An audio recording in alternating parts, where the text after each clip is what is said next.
नमस्कार, आप देख रहे हैं द न्यूज बर्ड। मैं हूं आपके साथ आशीष पुरोहित। आइए सबसे पहले नजर डालते हैं इस वक्त की खास खबरों पर।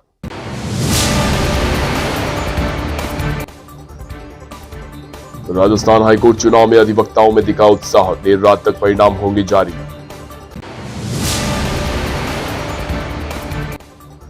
रैन बसेरों की सुध लेने पहुंचे शहर विधायक अतुल बंसाली व शिक्षाविद निर्मल गहलोत।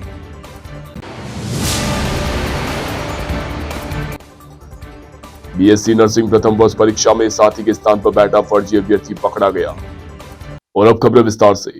बीएससी नर्सिंग प्रथम वर्ष परीक्षा में शुक्रवार को एक युवक को अपना साथी के स्थान पर परीक्षा देते पकड़ा गया। प्रथम दृष्टया पुलिस ने मामला सार्वजनिक परीक्षा अधिनियम से परे माना है। पकड़ा गया छात्र भी यही का बताया जाता है। शास्त्री नगर थाना अधिकारी शफी मोहम्मद ने बताया कि एमडीएम अस्पताल स्थित परीक्षा केंद्र में बीएससी नर्सिंग प्रथम वर्ष की परीक्षा का आयोजन किया जा रहा था। जब छात्रों के आई कार्ड और सिग्नेचर चेक किए गए तो एक छात्र पर संदेह हुआ, जिसे प्रिंसिपल कक्ष में ले जाया गया और उससे पूछताछ की गई तो उसने बताया कि वह अपने साथी की जगह परीक्षा देने बैठा है। पुलिस को सूचना मिलने पर वहां पहुंची और छात्र को पकड़कर थाने लाया गया।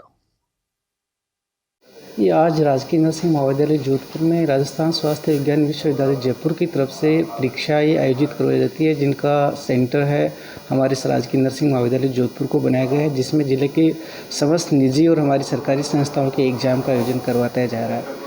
आज बीएससी नर्सिंग प्रथम वर्ष की जो एग्ज़ाम थी उसका आयोजन सुबह से स्टार्ट किया गया था। एग्ज़ाम के दौरान जब रूटीन की जो कार्रवाई होती है परीक्षा कक्ष में, उसके दौरान यह पाया गया मिलान करने पे, अभ्यर्थी की फ़ोटो युक्त पहचान पत्र देखने पे, अभ्यर्थी के साइन, इन सब से मिलान करने पे पाया गया कि ये अभ्यर्थी थोड़ा संदिग्ध लग रहा था, जिससे बाद में पूछताछ करने पे इसने स्वीकार किया कि मैं किसी अन्य की जगह परीक्षा दे रहा हूँ। जो अभ्यर्थी परीक्षा देने वाला था उसका नाम जगदीश गोदारा है, जो कि RSVM कॉलेज ऑफ नर्सिंग का छात्र है, और ये अभ्यर्थी जो अपना नाम सैताना राम बता रहा है, ये भी उसी महाविद्यालय से पास आउट विद्यार्थी अपने आप को बताया जा रहा है। इस बाबत हमने संबंधित पुलिस थाने को सूचित करते हुए उनको बुलाया गया और अभ्यर्थी को उनके हवाले किया जा रहा है। सर, जिसको पकड़ा है उसका क्या नाम है? उसका नाम सैताना राम अपने आप को बता रहा है। वो ये निजी जो जगह है निजी नर्सिंग ये कॉलेज निजी नर्सिंग महाविद्यालय है, RSVM नाम से निजी नर्सिंग महाविद्यालय है। उसका जो छात्र है, जो परीक्षा देने वाला था छात्र, वो उस कॉलेज का छात्र है। ये छात्र भी अपने आप को उसी महाविद्यालय का पास आउट छात्र बता रहा है। आगे से कॉलेज संबंधित क्या कार्रवाई से जाती है इसके बाद हम संबंधित जो भी अभ्यर्थी है उसको पुलिस हेतु हमने उनको सूचित कर दिया गया है। विश्वविद्यालय को भी हमने सूचित कर दिया गया है कि ऐसे एक डमी कैंडिडेट हमारे यहाँ पे पाया गया है, तो विश्वविद्यालय की तरफ से यही निर्देश है कि आप संबंधित थाने के अंदर FIR करवाइए, और हमने संबंधित थाने को सूचित कर दिया गया है और आगे की कार्रवाई भी जारी है। विराटनगर क्षेत्र में अज्ञात वाहन ने राह चलती 3 महिलाओं को टक्कर मार दी, जिससे 2 महिलाओं की मौके पर मृत्यु हो गई और एक महिला गंभीर रूप से घायल हो गई। जानकारी के अनुसार मैट सताना सड़क मार्ग पर भोजेरा मोड़ पर एक ही परिवार की 3 महिलाएं अपने घर जा रही थी, तभी किसी अज्ञात वाहन चालक ने तीनों महिलाओं को टक्कर मार दी और मौके से फरार हो गया। घटना की सूचना मिलते ही मैट CSC पर घायलों को पहुंचाया गया। गंभीर रूप से घायल छोटी देवी को चिकित्सकों ने जयपुर के लिए रेफर कर दिया। 2 मृतक महिला शव को पोस्टमार्टम के लिए विराटनगर CSC भेजा गया। पुलिस ने मौके पर पहुंचकर मामले की जांच प्रारंभ की है। दुर्घटना पर मैट कस्बे में मृतक महिला के परिजनों के साथ ग्रामीणों ने विरोध प्रदर्शन करते हुए मुआवजे की मांग की। हम बताए क्या मारे थे आप? कर्मचारी को इतनी बड़ी घटना को ट्रेजेडी वगैरह आप आ रहे हो, वो भी डिप्टी साहब को फोन करने के बाद आपको खुद को नहीं दिखता पाए। आप इंचार्ज किस लिए बैठे हुए आपको खुद बता रहा मैं तो थाने में थोड़ी सा मत वहां से आ रहा हूँ। कहाँ थे? वहां से कहाँ से आ रहे हो?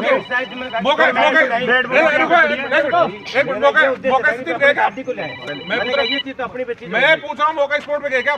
वहीं पहले नहीं गलत गलत आप मौका स्पोर्ट पे गए। फिर आप कैसे बोल रहे हो? आप खड़े कौन गए? आप इनको नहीं देते हो, आप कैसी घटना हो गई? आप खुद आना चाहिए था। अरे मैंने कहा अभी 2-2:30 बजे हमें सूचना मिली कि यहाँ से 2 किलोमीटर दूर सताना मोड़ पे कोई एक्सीडेंट हो गया है, जिसमें 3 लेडीज़ों को कठिनाई से हमारी एम्बुलेंस से लेके आए हम यहाँ, जिसमें 2 विमला देवी और प्रेम देवी तो ऑन स्पॉट एक्सपायर हो गई थी, और एक छोटी देवी सीरियस थी जिसको हमने यहाँ से शाहपुरा रेफर कर दिया, और प्रेम देवी और विमला देवी जिनको मृत घोषित करके अभी मोर्चरी में पोस्टमार्टम के लिए ले लिया गया है। अलवर जिले की एक होटल में कार्यरत कर्मचारी होटल से 9,82,000 रुपए लेकर चंपत हो गया। उसके खिलाफ पुलिस में रिपोर्ट दर्ज करवाई गई। फरार हुए कर्मचारी की तलाश की जा रही है। वह होटल का सेल्समैन बताया गया है और होटल में लोगों से बुकिंग के नाम पर रुपए लेकर चंपत हो गया। होटल के मैनेजर विकास ने अरावली विहार थाने में दर्ज करवाई है। इसमें बताया गया है कि सनी महाजन होटल में बतौर सेल्समैन करीब 4 साल से कार्यरत था। सेल्समैन सनी द्वारा होटल में शादी, सगाई, बर्थडे सहित अन्य तरह के आयोजन की बुकिंग की गई। ग्राहकों के आने पर पता चला कि सनी को अग्रिम राशि दे रखी है, जबकि राशि होटल रिकॉर्ड में जमा नहीं कराई गई। अब अचानक सनी होटल से फरार हो गया। इस संबंध में अरावली विहार थाना पुलिस ने मामला दर्ज कर जांच शुरू की है। Vikas Kumar Yadav, manager hotel Lemon Day Moti Dungri ने थाना अरावली विहार पर उपस्थित होकर एक रिपोर्ट दर्ज करवाई कि उनके होटल में सेल्समैन के पद पर कार्यरत सन्नी महाजन पुत्र विमल महाजन काम करता था, जो ग्राहकों से अग्रिम राशि का भुगतान प्राप्त किया था, करीब 9,82,000 रुपये। वो लेकर फरार हो गया है, जिसके संबंध में मुकदमा दर्ज किया जाकर अग्रिम अनुसंधान जारी है। राजस्थान हाईकोर्ट एडवोकेट व लॉयर्स एसोसिएशन की कार्यकारिणी के लिए आज झालामंड व हेरिटेज परिसर में चुनाव आयोजित हुए। इस दौरान मतदान को लेकर वकीलों में गजब का उत्साह देखा गया। सर्दी होने के बावजूद भी सुबह से ही अधिवक्ताओं की मतदान के लिए भीड़ लग गई। राजस्थान हाईकोर्ट एडवोकेट एसोसिएशन के अध्यक्ष पद के लिए इस बार भी रणजीत जोशी चुनाव लड़ रहे हैं। वह 16वीं बार चुनाव लड़ रहे हैं। इस चुनाव के परिणाम शाम को आना शुरू हो जाएंगे। आज देर रात तक अध्यक्ष सहित अन्य पदाधिकारियों की घोषणा भी की जाएगी।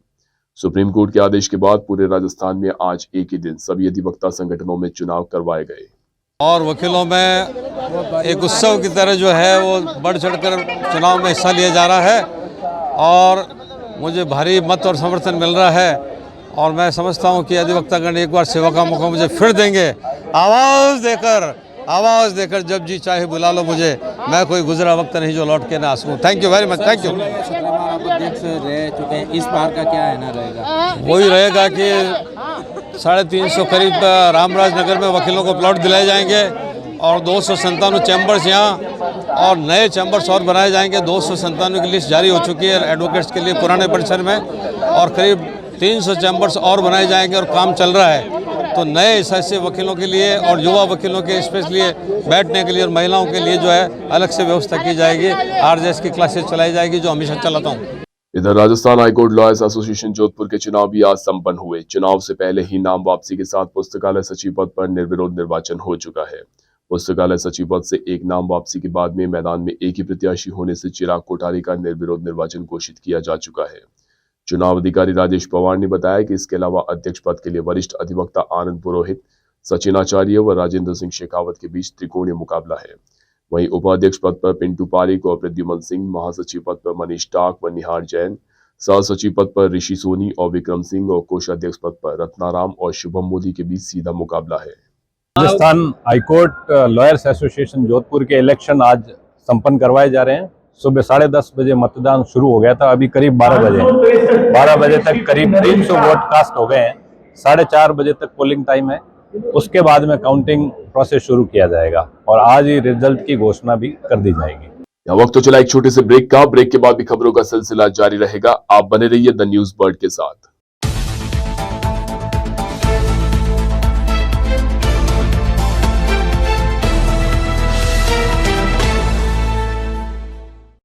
ब्रेक के बाद एक बार फिर से आपका स्वागत है।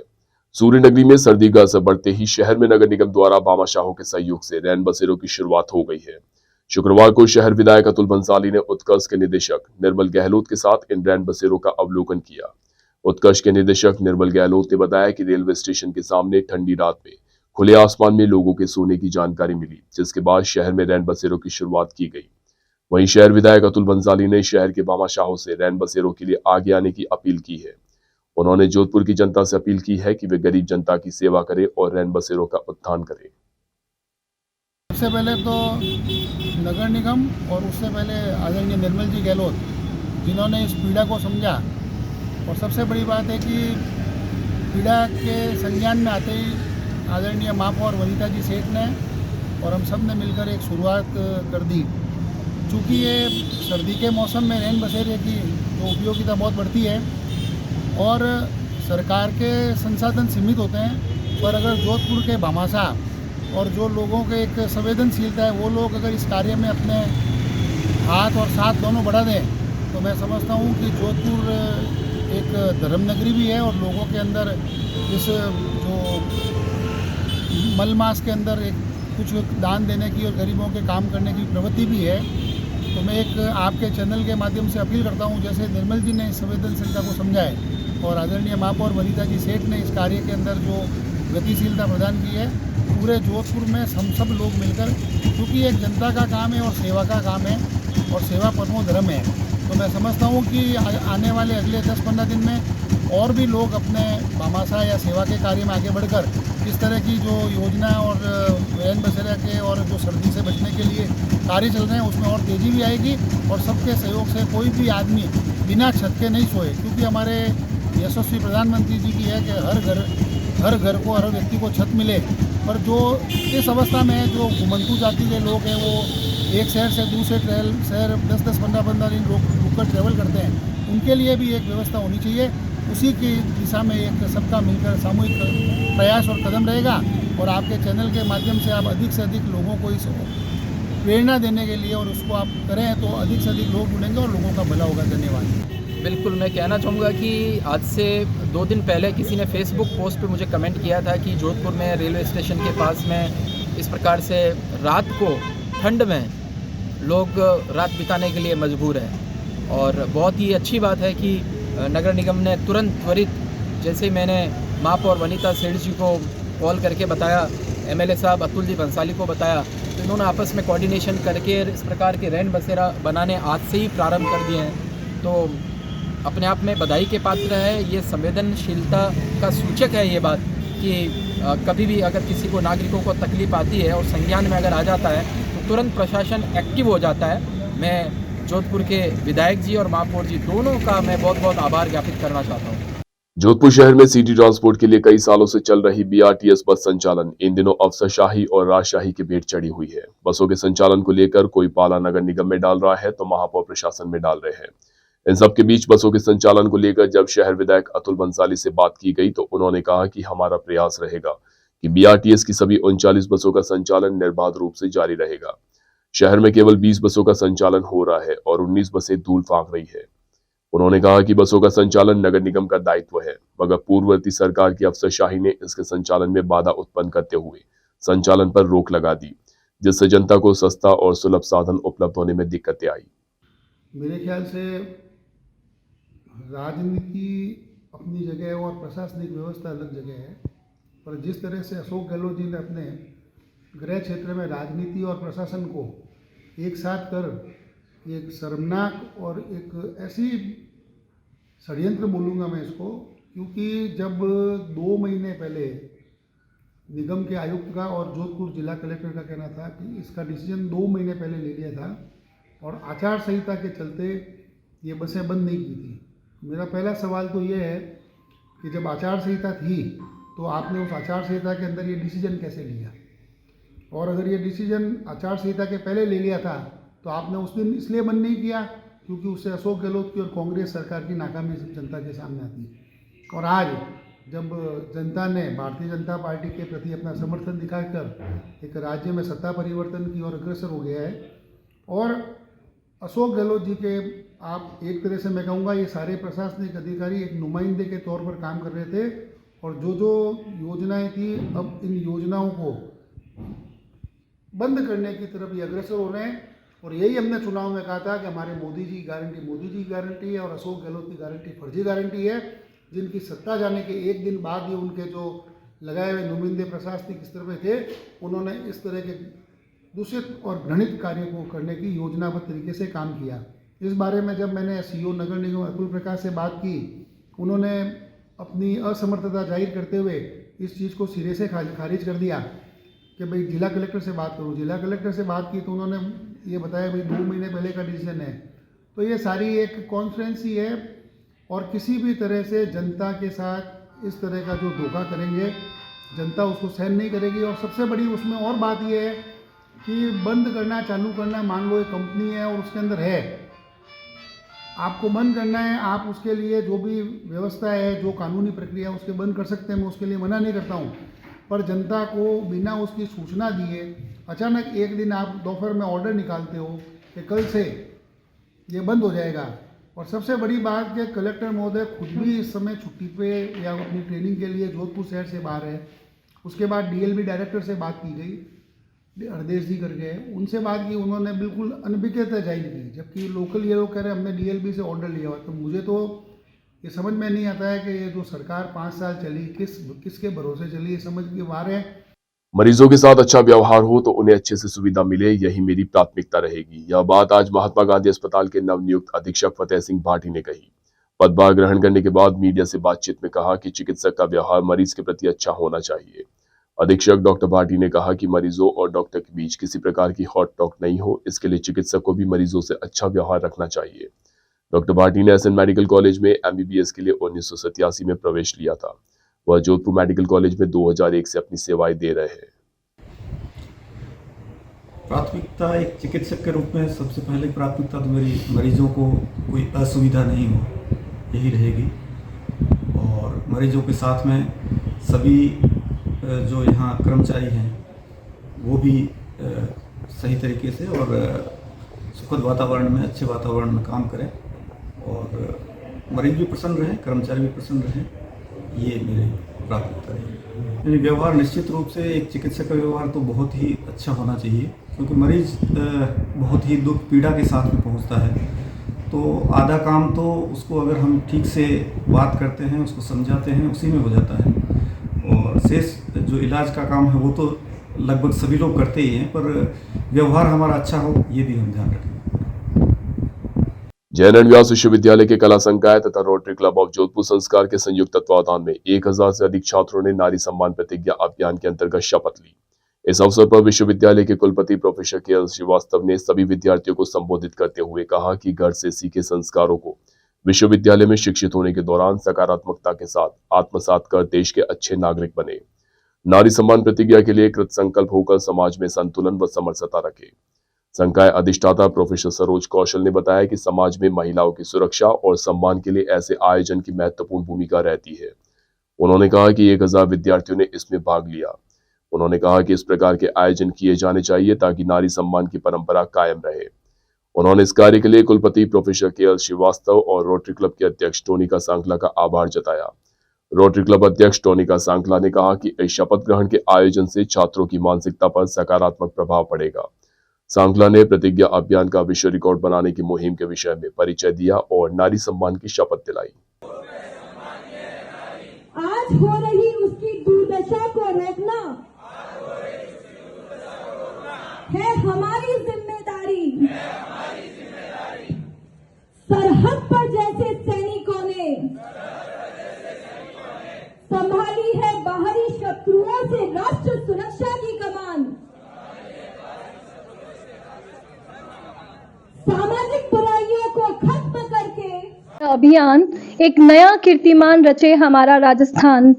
नैतिक शिक्षा का हिस्सा हो यहाँ नारी का सम्मान। आओ हम सब मिलकर करें नारी दुर्दशा से मुक्त एक नए समाज का निर्माण।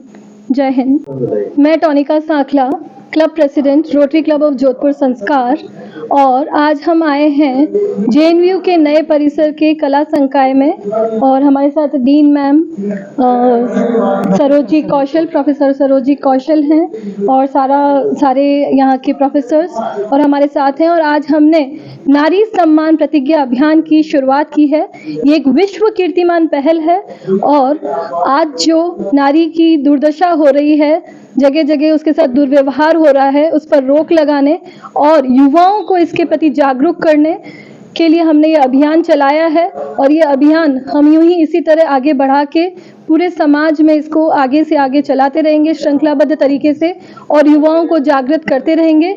आज हमने 1000 स्टूडेंट्स के साथ में ये विश्व कीर्तिमान रचने की पहल की है, जिसमें 1000 छात्रों को हमने जागरूक किया और उन्होंने विलिंगली अपनी इच्छा से नारी सम्मान की प्रतिज्ञा लेकर इसके प्रति संकल्पबद्ध होकर, और जब भी कहीं नारी का दुर्व्यवहार होते हुए देखेंगे तो वे उसके लिए आवाज मुखर करेंगे और उसको रोकने का प्रयास करेंगे। इस प्रतिज्ञा के साथ ये बहुत ही जोरों शोरों से आज सबकी ब्लेसिंग्स से और सबकी सहयोग से हम इस अभियान को जोरों शोरों से आज हमने शुरुआत की है और हमको पूरा विश्वास है कि हम इसको खूब आगे बढ़ाएंगे। मैं रोटरी क्लब संस्कार के द्वारा आज हमारे विश्वविद्यालय के कला संकाय के 1000 से अधिक छात्रों ने नारी सम्मान प्रतिज्ञा अभियान में भाग लिया और उन्होंने ये प्रतिज्ञा की कि वे जहाँ पर भी समाज में अपना पदचाप करेंगे वहीं पर वे स्त्रियों का सम्मान करने की प्रतिज्ञा लेते हैं।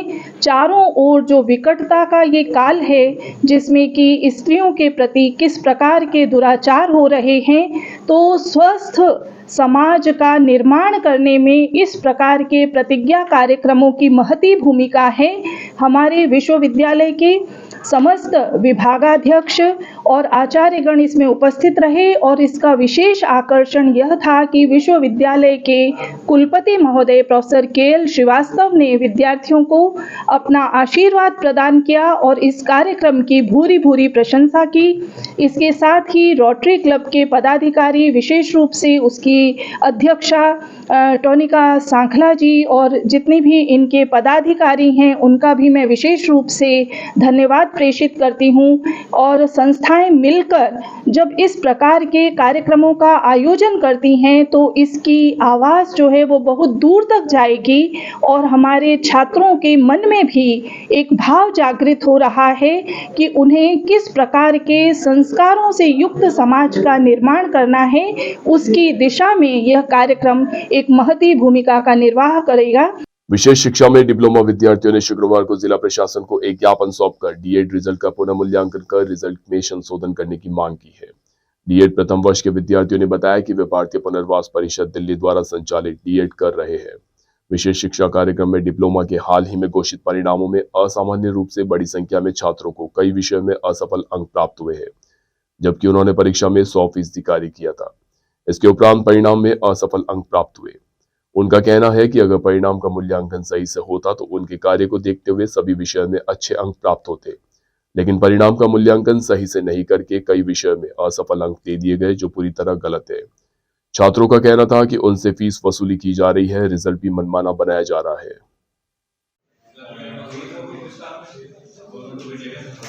मैं इस मीडिया के माध्यम से सभी दर्शकों को बताना चाहता हूं कि जो RCI है, जो रिहेबिलिटेशन काउंसिल ऑफ इंडिया, जो दिल्ली की एक जो संस्था है, उन्होंने विशेष शिक्षकों जो बच्चे थे उनके जो स्टूडेंटों का जो बार बार बैक देकर हर इस विषय में और उनके लिए फेल कर दिया। राजस्थान का भी 5% रिजल्ट रहा है और पूरे इंडिया लेवल पर 18% रिजल्ट रहा है।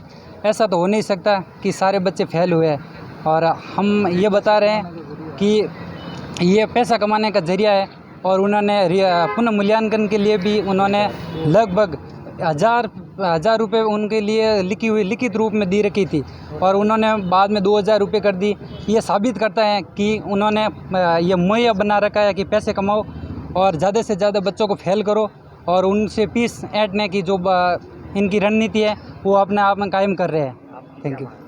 हमारी मांग है कि ये इसका जो हमारे ये बैक आई है, जो बच्चों को फेल किया है, उनकी कॉपियाँ वापस चेक करें। पुनः मूल्यांकन सही तरीके से निम्न स्तर का मूल्यांकन हुआ है, इसको निःशुल्क करें और इनको पुनः मूल्यांकन अच्छी तरह से उच्च स्तर की जांच बिठाकर उनका मूल्यांकन करें।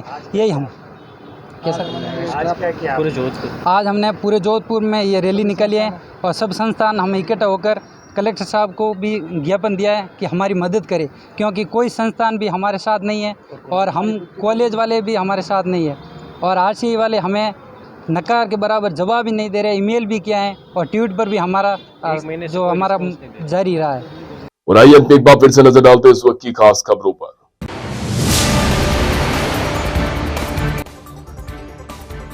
राजस्थान हाईकोर्ट चुनाव में अधिवक्ताओं में दिखा उत्साह, देर रात तक परिणाम होंगे जारी।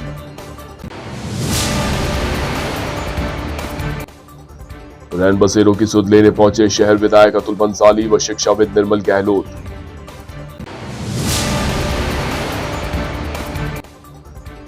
BSc नर्सिंग प्रथम वर्ष परीक्षा में साथी के स्थान पर बैठा फर्जी अभ्यर्थी पकड़ा गया। अभी के लिए फिलहाल इस बुलेटिन में इतना ही। राज्य की और खबरें जानने के लिए आप बने रहिए द न्यूज बर्ड के साथ। नमस्कार।